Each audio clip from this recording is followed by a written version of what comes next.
Yo people, welcome back to the YouTube channel. You already know what time it is. It's time for another video now. Welcome.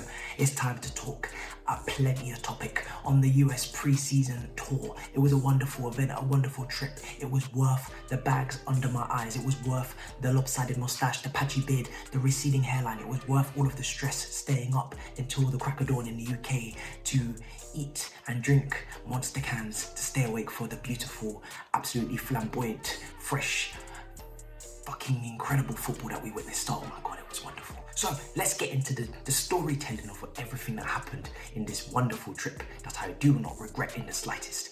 We have to start with the flight to LA. On that very week, we announced Raheem Sterling, our new first signing under Todd Boehly. This was the signing to set alight the Chelsea fan base, to set the summer alight, to make everybody calmer, relax, to put everybody at ease with the rest of our transfer business to come. Raheem Sterling, an established Premier League winner, a Premier League proven starter that comes straight into our side and makes our attackers look better. No, look awful. He comes into our side and he absolutely obliterates everybody else around him, making them look like hot garbage in the hot heat wave in the UK, where everybody was falling over themselves, tripping over themselves, sweating over themselves, falling, collapsing and disintegrating before your very eyes. Raheem Sterling came into our attack and utterly proved that a rotational forward at Manchester City eclipses anything that we've ever had in our forward line in the last couple of years. It was embarrassing and it was something to behold in all pre-season games, but we move. And of course, it only gets better from there because Tuchel, he took the belief, he took all of the flamboyant skills that Sterling had and he said this was the solution. This was all we needed currently for our attack. He came out with damning quotes to say that we have plenty of nines. We have Sterling, we have Kai, we have Batshuayi, SpongeBob, Batman, whatever you want to call him, he is good enough. We have Broya. We have so many nines, so many attacking options that right now this is no longer a need and a desire for us. We are moving on to other areas. We think we have enough, sir. Well, boy, was he wrong, as we find out in this story.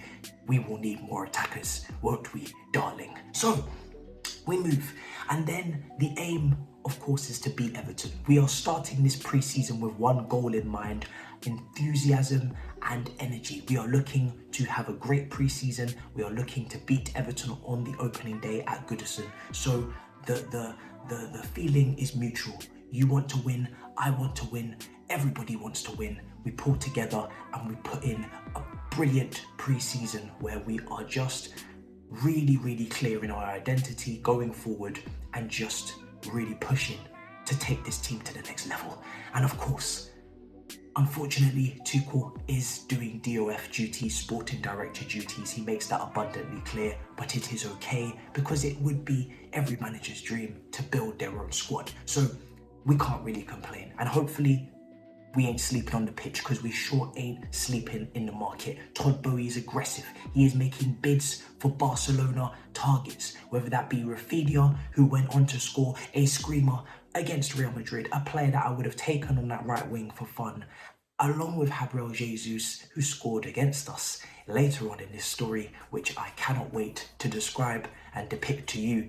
Another player I would have taken, but it's okay because we don't need any extra forwards. We're fine. We have plenty of nines. So we move into obviously Broya and Trevor, because these two brilliant stories. Trevor made it. He has inspiration in that press conference. He speaks glowingly next to Tuchel. He walks, he walks the walk, he talks the talk. He says to the youngsters, indirectly, I am the example to follow. I am the guy to look up to.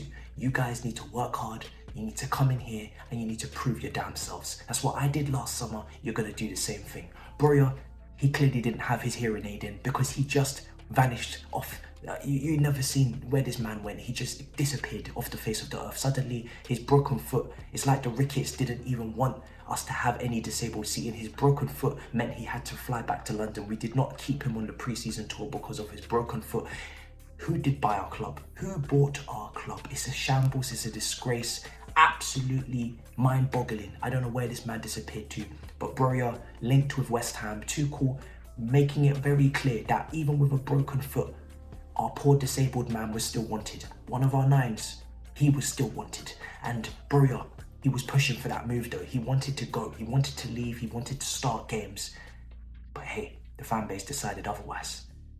Even though Broja is the one trying to maneuver an exit to West Ham before Scamacca comes in, unfortunately for him. We are going to gang up on Levi Colwill instead. And we are going to absolutely obliterate this man on Twitter who reportedly, according to everyone but his cousin, who comes out on Twitter and says, actually, this is a load of bullshit. I don't want to leave Colwill, being I don't want to leave. I just want to know if I'm going to get chances. I just want to know if I prove myself, if there is a space for me to show my capabilities, that I will get a chance. Because we all know that when you buy 3 defenders, which is what Tuchel wanted, I quote, 3 defenders, he wanted 3 defenders, Koulibaly being 1 and 2 more, 3 centre-backs to be specific, and 1 wing-back. If you sign 3 centre-backs for 40, 50 million a pop, it's very unlikely that a teenager who didn't cost anything is going to get equal opportunity. That's just logic. So we move. And obviously as we speak, Gabriel Jesus' agent speaks too, and he says that Chelsea tried to hijack the deal to go to Arsenal. The player that I wanted so badly that I tweeted with my thumbs on that damn keyboard, because I've only got 2 thumbs, so mostly fingers. I wanted the player. The Arsenal fans are ripping me to shreds, but I'm sure he won't score against us. I'm sure he won't. I know I said earlier he may, but I'm sure I'm talking rubbish. He won't do that. That would be too ironic. That won't happen. So obviously we move with the rest of the tour, okay? Gallagher can't get any respect. Every single quote on Gallagher is just about hard work and passion and desire and running around. What about his quality? Talk about his passing range. Talk about his creativity. Talk about the fact that he's going to change the dynamics of the midfield. Talk about the fact that he is the missing piece, the player that will unlock the door against the low blocks. Of course not. We won't talk about that because clearly that is not something that he feels he can do. But he can run and he can press. So fuck everything else. So it is what it is. Speaking of Gallagher, there is no way we're seeing him in the pivot, in the 6. We saw him at Palace. He was an 8. He was attacking. He was getting goals, getting in the box, counter-pressing. He's as a restricted 6. Ruben Loftus-Cheek 2.0. But reservations, relax. Calma, calma. There's no Kante. Maybe it's just an emergency. We pray there's no misprofiling. Pain. Pain. Pain. Pain. This all leads to the Club America game. The game that I didn't even watch fully. As I do this review for you today, I am reflecting honestly that I passed out mid-game because I'd had too many drinks in Waterloo. And I knew that not only did I not take away much from this game, I also didn't eat my takeaway from KFC. But what I saw on the replay on the Chelsea YouTube channel was a wonderful goal from Mason Mount. I saw Werner with a goal for himself too, and it wouldn't be the last time we'd be talking about Timo Werner, who had plenty more to say later on in this story. Where their goal came from, I don't know. Like I said, I was passed out, but we got off to winning ways, and the performance didn't need to be great. Tuchel came out and said it was an aggressive game. They were an aggressive team. They were already in their season. So of course, how could we expect to start our first game with anything more than just a decent performance and a win? We weren't looking for the stars to be aligned. We weren't looking for magicians and fairies. We were just looking for a decent start because of course, as you know, as pre-season goes on, we're going to get better and better, stronger and stronger. The performances are going to improve. Also, you would think. So moving on, what could go worse? Well, think about it this way. We've landed in LA, but we're going to now fly to Las Vegas, a place known for gambling, a place known for casinos, a place known and where they shot The Hangover, I'm pretty sure, multiple times to showcase to us that this is not a place of seriousness. This is not a place where you go to train to sort your life out for the new season. This is a place you go with the boys after or before a wedding, depending on how loyal you are. Now, I cannot fathom why we went to this location with not a single game to be played here. We didn't play a game, we just went there for the pics, for the Koulibaly pics. It's beautiful, it's great for the TL, but it wasn't helping our preseason. Maybe if we flew a little less and packed our bags a little less and focused on training more, we might actually perform, but that's just a hunch. But anyway, so we land in LA and then the murmurs and mumblings begin. Gilmore and Harvey Vale are set to depart the Big Brother house. They are no longer wanted in this high quality squad where there is no space for these two talented technical youngsters, because we have so many technical players in the squad already, like the Ross Barkleys of this world, taking up valuable minutes and space because they are the key to the future, of course. So they can't get any room. We cry, we sorrow, we sap, and then we move on because they're joining up with the illustrious under-23s in America anyway for some valuable minutes to showcase to the under-23s manager just how good they are once again. So, as I've been saying, we take our L and we keep it pushing because there is no time to waste, okay? Like I said, we're not in LA for too long, so we have to move on. Now, Tuchel wants 3 centre-backs, okay? 1 wing-back, but that is soon to change. As he sees as the season or pre-season develops, he starts to change his wishes, and thank God, because I was having a meltdown at this point, talking about why do we need 3 centre-backs? Why do we need to sign 3 centre-backs? I think we can get away with 2. What about the attack?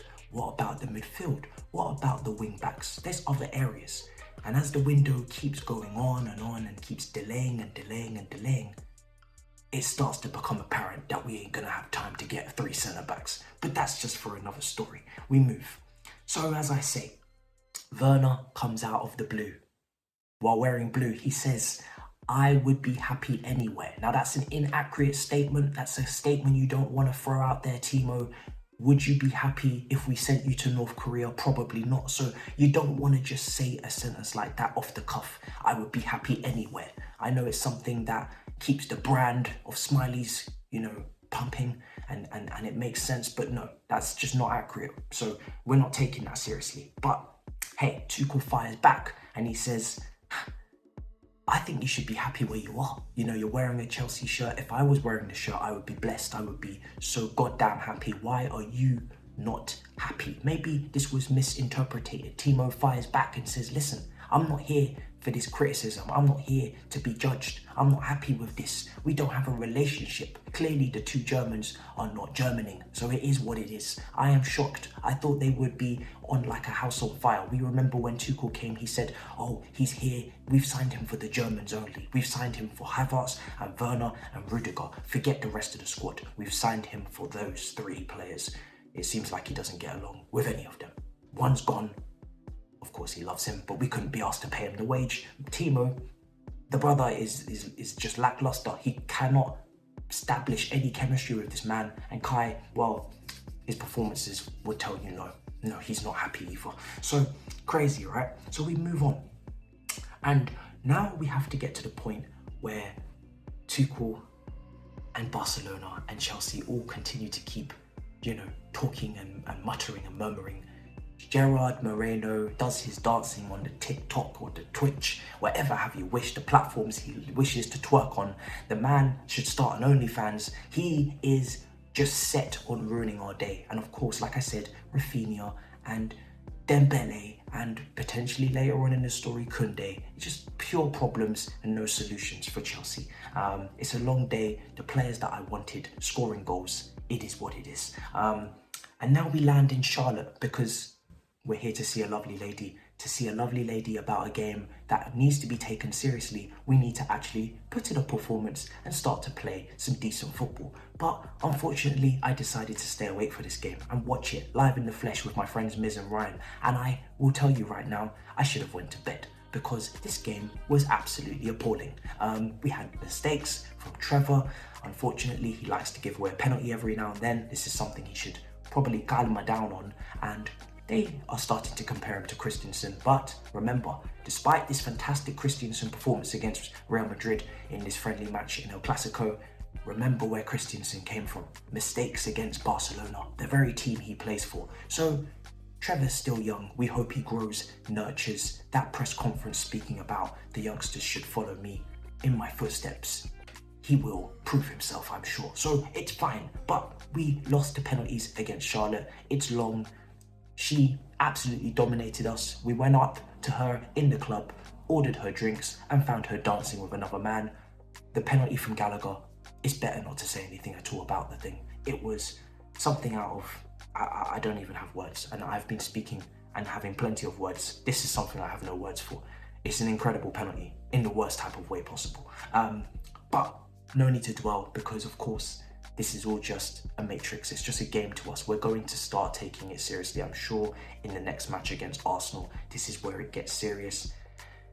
No, it doesn't. You know, Tuchel, meanwhile, is failing to free Azpi. He says, listen, you're not leaving. You're not going anywhere. I will shackle you and chain you, arrest you to this bar, or I will hang you here next to this prison cell. You're not going anywhere, Azpilicueta. I don't care how many years of service. I don't care. You are our captain. You are valued. You are a Spanish international. Barcelona do not rate you like I rate you. I rate you the highest of the highest. It's not like as if he had a mistake against Charlotte a couple of times. Maybe we conceded a few chances. Maybe he looks a little bit over the hill. But Tuchel still rates him ridiculously highly, just as he did for Koulibaly, the Napoli captain, and we paid that price. Literally, we paid. So, hey, there's a dispute.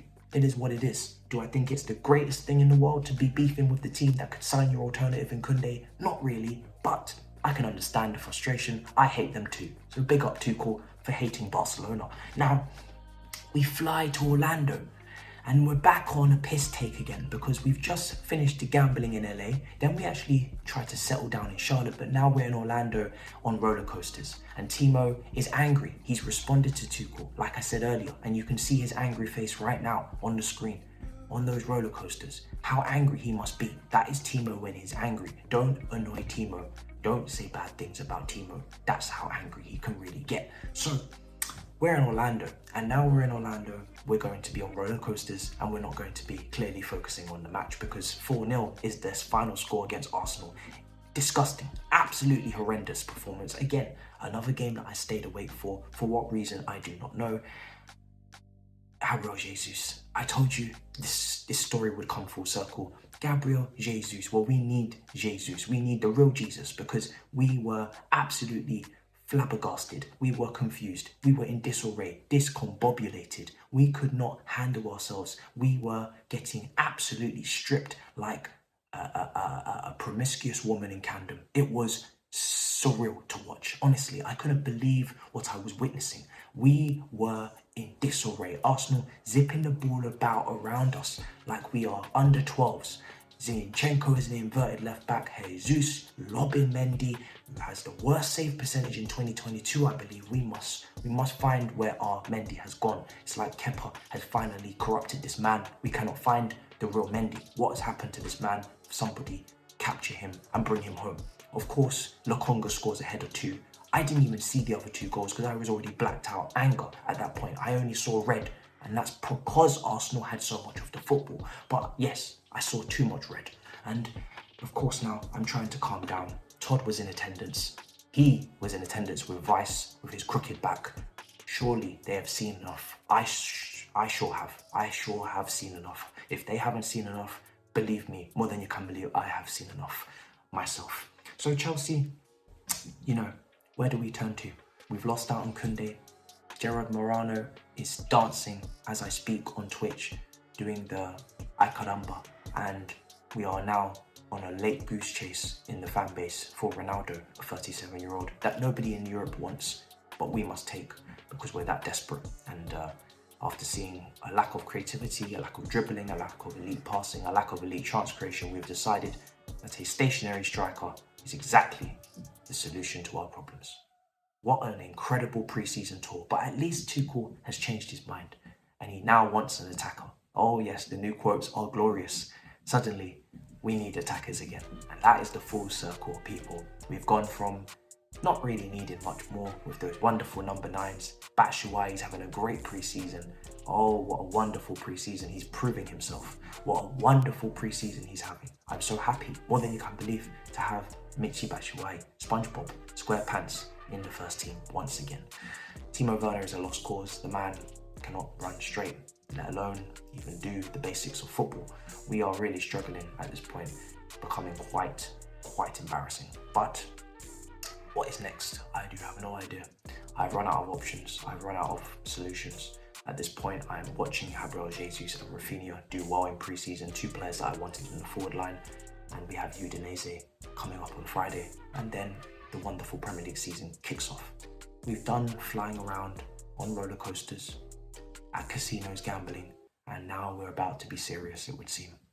We've had the kick up the arse that we needed to finally get our act together, and I cannot wait to see what we have in store for Everton at Goodison Park, a place that we have a wonderful record at, and I'm not shitting myself one bit. Let me know what you're thinking there. Comments down below of our wonderful pre-season tour to America. Smash up the icons. Big up your damn selves. In a bit, people. Peace. I had to do an outro, man. I swear. It's just peak. Like, we've got people on Twitter talking to Barcelona fans getting mocked. Yeah, you'll see the clip. Then speaking to doctors afterwards. Doctor doesn't give a shit, not even tolerating the madness. And we've gone from wanting to prepare and attack and go forward against Everton at the start of pre-season to we ain't even ready, according to the manager. God rest our soul. I want to cry. Dr. Geoffrey, please. I need your mental health support. Dr. Geoffrey, please. Bro, request. I need the mental health counseling, bro. Currently, in regards to mental health, I've been suffering for at least, I'd say, a couple of months due to a sport that I like to call football.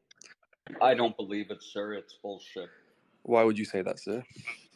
Because you're pulling my leg, sir. I know when you football fans claim you have a problem coping, you're just playing around with your sport, sir. You think I'm a fool? No, it's genuine, sir. I mean, I've been watching my club, Chelsea, and we've actually come into... Well, then I would just say get a life, sir. Get a life. So I'm very close to breaking down because of my